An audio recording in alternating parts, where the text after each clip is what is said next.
E. Powers and the duties of Vice-Chancellor. First, the Vice-Chancellor shall be the principal executive officer and the academic officer of the institution deemed to be the university, and shall exercise general supervision and control over the affairs of institution deemed to be university and give effects to the decision of all authorities of institution deemed to be university. Second, the Vice-Chancellor may, if he is of the opinion that immediate action is necessary on any matter, exercise any power conferred on any authority of the institution deemed to be the university by or under these regulations, and shall report to such authority at its next meeting the action taken by him on such matter. 3. Provided that if the authority concerned is of the opinion that such action, though not to have been taken, it may refer the matter to the Chancellor, whose decision thereon shall be final. Provide further that any person in the service of institution deemed to be university who is aggrieved by the action taken by Vice-Chancellor under this subsection shall have the right to represent against such action to the Executive Council within 3 months from date on which the decision on such action is communicated to him, and thereupon the Executive Council may confirm, modify, or reverse the action taken by the Vice-Chancellor. Fourth, the Vice-Chancellor, if he or she is of the opinion that any decision of any authority of institution deemed to be university is beyond the power of authority conferred by the provision of these regulations, or that any decision taken is not in interest of institution deemed to be university, may ask the authority concerned to review its decision within 60 days of such decision, and if authorities refuse to review the decision either in the whole or in the part, or no decision is taken by it within the said period of 60 days, the matter shall be referred to the Chancellor, whose decision thereon shall be final. Fifth, the Vice-Chancellor shall be the ex officio chairperson of Executive Council, the Academic Council, and the Finance Committee, and shall, in the absence of Chancellor, preside at the convocations held for conferring degrees. Sixth, the Vice-Chancellor shall be entitled to be present at and address any meeting of any authority or other bodies of institution deemed to be university, but shall not be entitled to vote thereat unless he is the member of such authority or a body. It shall be the duty of the Vice-Chancellor to see that these regulations are duly observed, and he or she shall have all the power necessary to ensure such observance. 8. The Vice-Chancellor shall have all the power necessary for the proper maintenance of discipline in the institution deemed to be university, and he or she may delegate any such power to such person or a person as he deem fit. 9th, the Vice-Chancellor shall have the power to convey or cause to be convened the meeting of the Executive Council, the Academic Council, and the Finance Committee. F. Removal of the Vice-Chancellor. First, where there are the reason to believe that Vice-Chancellor of an institution deemed to be university does not possess the qualification as required under these regulations, and also under the UGC regulation on minimum qualification for appointment of the teachers and the other academic staff in the universities, and the college, and visa for the maintenance of standard in higher education. 2018 as amended from time to time, or is not appointed as per the procedures stipulated in these regulations, or has committed any financial administrative impropriety, the chairman of the commission shall constitute a committee consisting of academic, administrative, or a financial expert to inquire into the matter. Second, on the direction from the Commission, the Chancellor shall place the Vice-Chancellor under suspension pending inquiry.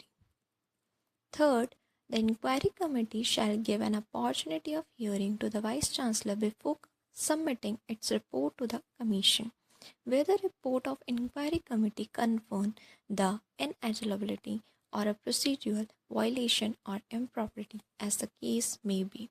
The Commission shall direct the Chancellor to remove the Vice Chancellor, provided that, in respect of the Vice Chancellor of the institution deemed to be university, manage, control, receiving funds more than or equal to 50% of their annual expenditure from the central government or a state government.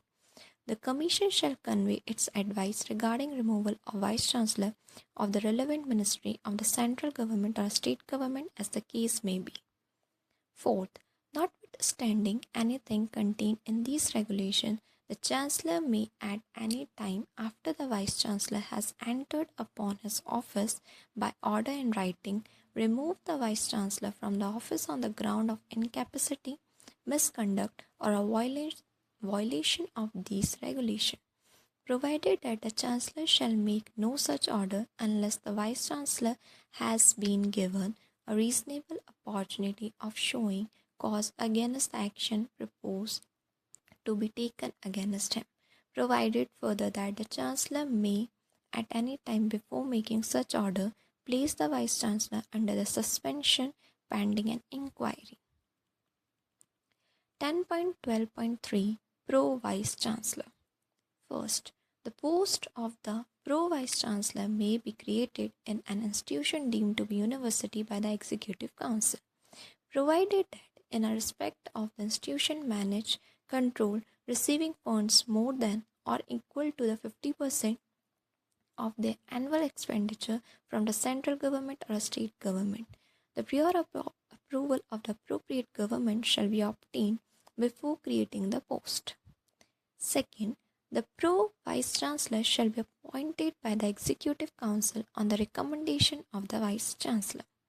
It shall be prerogative of the Vice Chancellor to recommend a person to be the Pro Vice Chancellor to the Executive Council, provided that where the recommendation of the Vice Chancellor is not accepted by the Executive Council, the matter shall be referred to the Chancellor, who may either appoint the person recommended by the Vice Chancellor or ask the Vice Chancellor to recommend another person to the Executive Council, provided further that the Executive Council may, on the recommendation of the Vice Chancellor, appoint a professor to discharge the duty of Pro Vice Chancellor in addition to his own duties as a professor. Third, the term of the office of the Pro Vice Chancellor shall be such as may be decided by the Executive Council, but it shall not in any case exceed 5 years or until expiration of the term of office of the Vice Chancellor, whichever is earlier, provided that the Pro Vice Chancellor whose term of office has expired shall be eligible for the reappointment, provided also that Pro Vice Chancellor shall, while discharging the duties of Vice Chancellor, continue in office notwithstanding the expiration of his term of office as a Pro Vice Chancellor, until the Vice Chancellor resume office or a new Vice Chancellor assume office, as the case may be, provided further that in any case the Pro Vice Chancellor shall retire on attaining the age of the 65 years. Fourth, the Pro Vice Chancellor shall have the power and the duties as prescribed by the rules of the university. Fifth, the Pro Vice Chancellor shall assist the Vice Chancellor in a respect of such matter as may be specified by the Vice Chancellor in this behalf from time to time, shall also exercise such power and perform such duties as may be assigned or delegated to him by the Vice Chancellor. 10.12.4 Registrator. The Registrator shall be a whole-time salaried officer of the institution deemed to be university and shall be appointed by the Executive Council on the recommendation of selection committee consisting of following: A. The Vice Chancellor, Chairperson. B. One nominee of the Chancellor. C. Two members of the Executive Council nominated by it. D. One person not in a service of university nominated by Executive Council. Quorum. The meeting of the selection committee shall be fixed after a prior consultation with and the subject to the convenience of the Chancellor nominee and expert nominated by the Executive Council. The proceeding of the selection committee shall not be valid unless at least 3 of the Chancellor nominee or a person nominated by Executive Council attending the meeting. Second, the registrator shall hold the office for a term of 5 years from date of assuming office and shall be eligible for reappointment for second term. Provided further that in any case the registrator shall retire on attaining the age of 62 years. The emolument and the other terms and the condition of service of registrator shall be as prescribed by the rules of institution deemed to be the university. Third, when the office of the registrator is vacant or when the registrator is on the leave absent due to any other reason, the duties and the function of registrator shall be performed by such other person as the Vice Chancellor may be appointed for the purpose. Fourth, the registrator shall be ex officio Secretary of Executive Council and Academic Council, but shall not be deemed to be the member of any of these authorities. Fifth, the registrator shall be directly responsible to the Vice Chancellor and work under his direction. Sixth, when the office of the registrator is vacant, when the registrator is by the reason of illness, absence, or any other causes unable to perform the duty of his office, the duties of the office shall be performed by such person as a Vice Chancellor may appoint for the purpose. 7th, the registrator shall have the power to take a disciplinary action against such an employee, excluding teachers and other academic staff, as may be specified in the order of Executive Council, and to suspend them pending inquiry, to administrate warning to them, or to impose on them the penalty of censure or withholding or increment, provided that no such penalty shall be imposed unless the person has been given a reasonable opportunity of showing causes against the action proposed to be taken in regard to him. An appeal shall lie to the Vice Chancellor against any other of the registrator imposing any of the penalties specified above.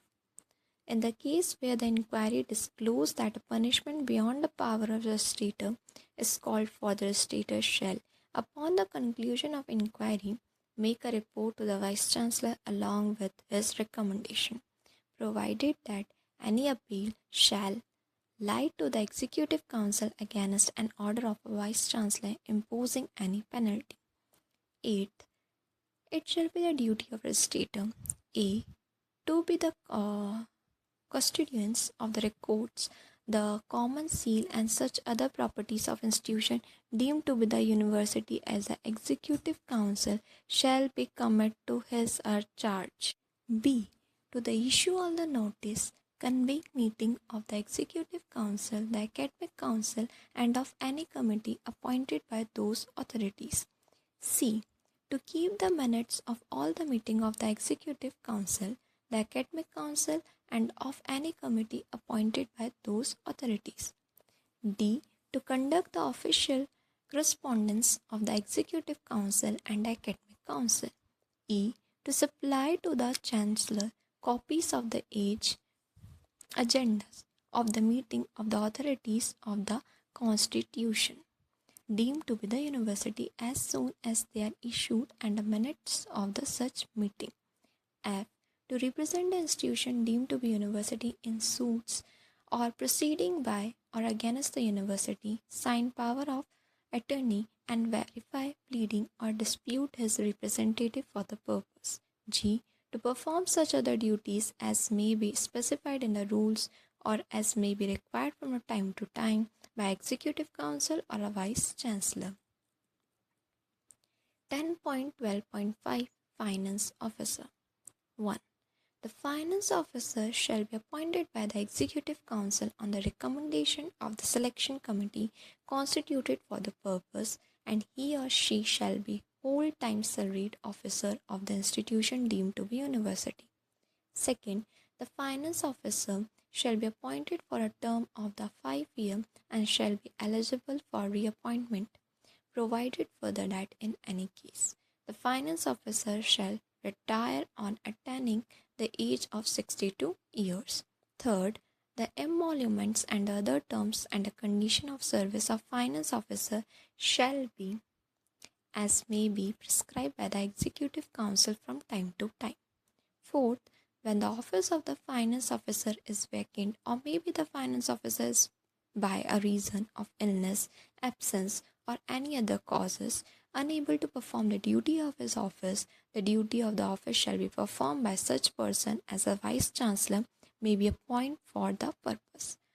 Fifth, the finance officer shall be ex officio secretary of the finance committee but shall not be deemed a member of such committee. Sixth, the finance officer shall first a exercise general supervision over the funds of the institution deemed to be university and shall advise it as regard its financial policy. B. Perform such other financial function as may be assigned to him by the Executive Council or as may be prescribed by the rules of the institution deemed to be the university. Seventh, subject to control of the Executive Council, the finance officer shall a.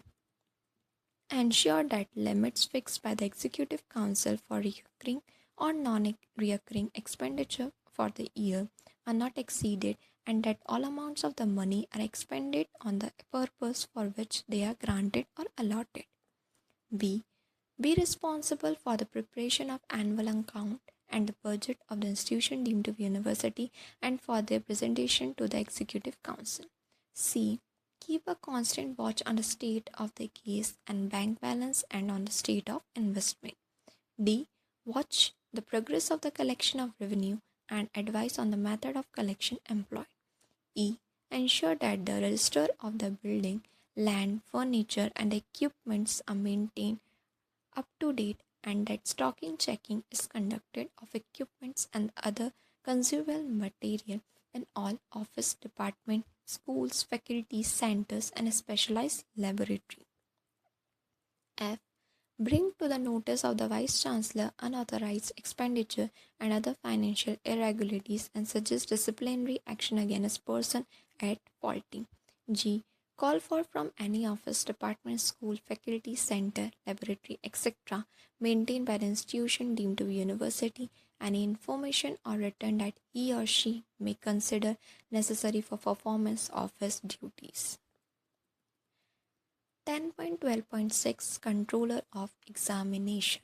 First, the Controller of Examination shall be appointed by the Executive Council on recommendation of Selection Committee constituted for the purpose and he or she shall be whole-term salaried officer of the institution deemed to be university. Second, the Controller Examination shall be appointed for a term of 5 years and shall be eligible for reappointment, provided further that in any case the registrator shall retire on attaining the age of 62 years. Third, the emoluments and the other terms and the condition of service of the Controller Examination shall be such as may be prescribed by the Executive Council from time to time.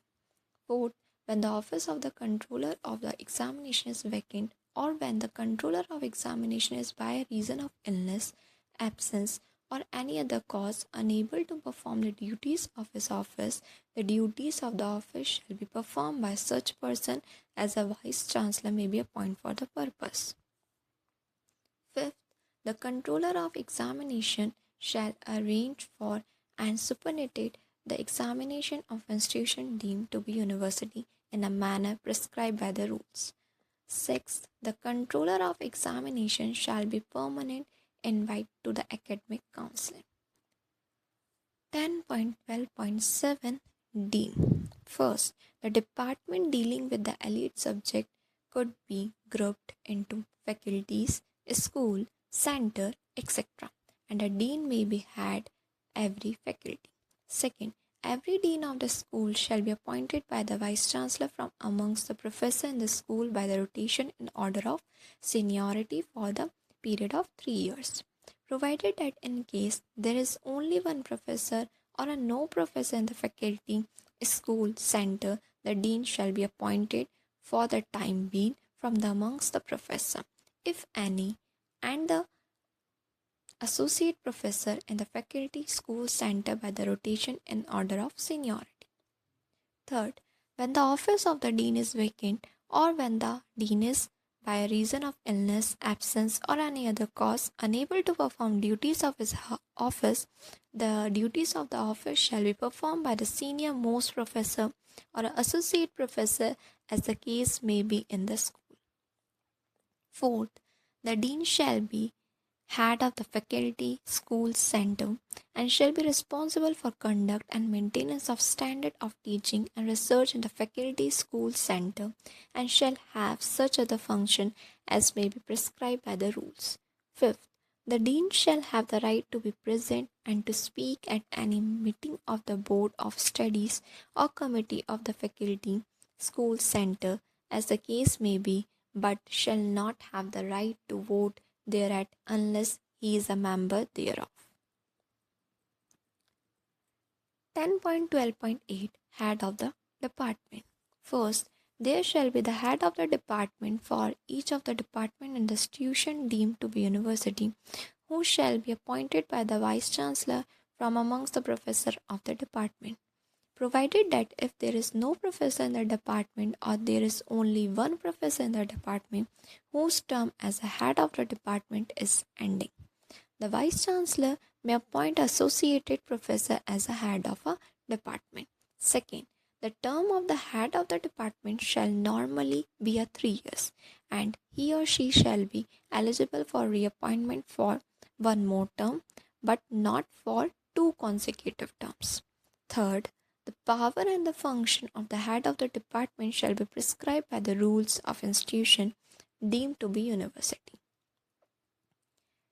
10.12.9 Notwithstanding anything contained in these regulations, the governance system and the management structure of an institution deemed to be university manage, control, receiving funds more than or equal to 50% of its annual expenditure from central government or a state government shall be accordance with the decision of appropriate government.